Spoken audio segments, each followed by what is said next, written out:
One of the things I hate is when people ask that age-old stupid question, what, you think I'm more evil than Hitler?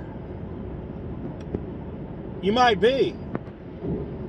It's a disingenuous question. It's meant to, it's just people virtue signaling.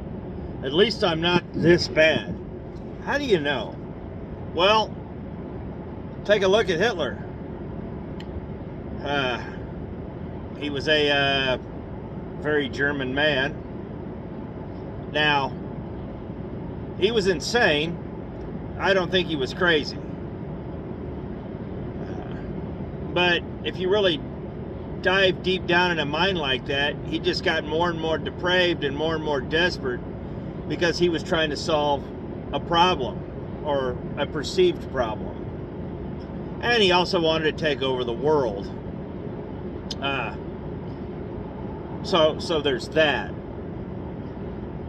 But when somebody tries to compare evil to Hitler, I don't like that question because, like I said, it's disingenuous. Years ago, I used to work with a man who escaped the Soviet Union. And the one thing he said to me was, the Democrats in this country are worse than anything we had in the Soviet Union. The only difference is the ones here are restrained. And therein lies the rub. I've used to live next door to another gal who escaped East Germany.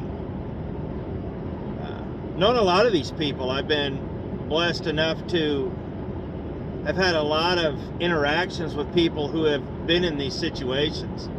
Met a man who grew up in the Dominican Republic under communism, and they used to make homemade radios to listen to, Voice of America or AM stations out of Florida, knowing that if they got caught, they would do 10 years in prison for a radio.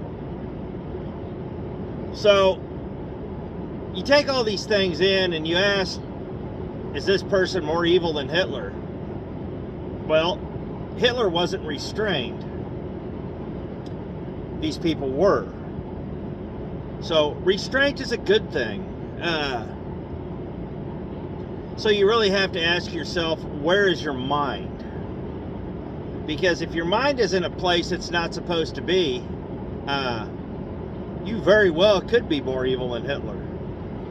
Because what ends up happening when you lead an unrestrained life and an unprincipled life, and basically you allow evil to capture every aspect of your life because, well, nothing is held from you,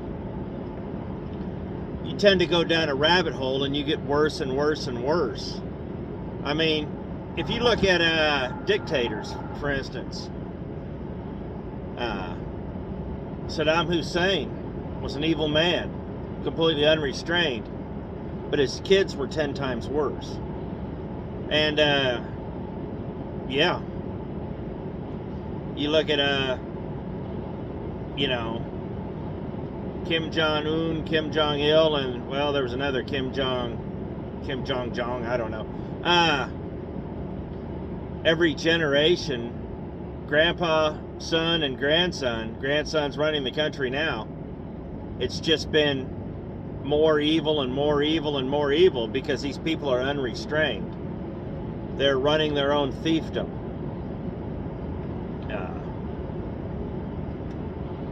So you kind of have to just take these things into account because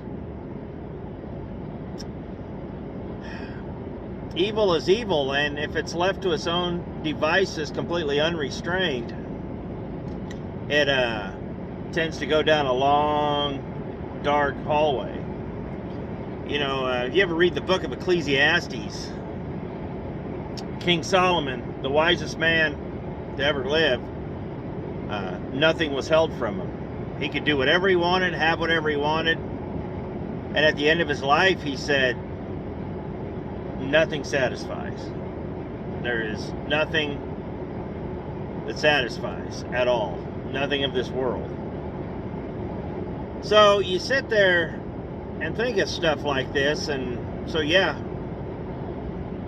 So that's why I don't ask that question, because are you more evil than Hitler? Well, unrestrained, you might be.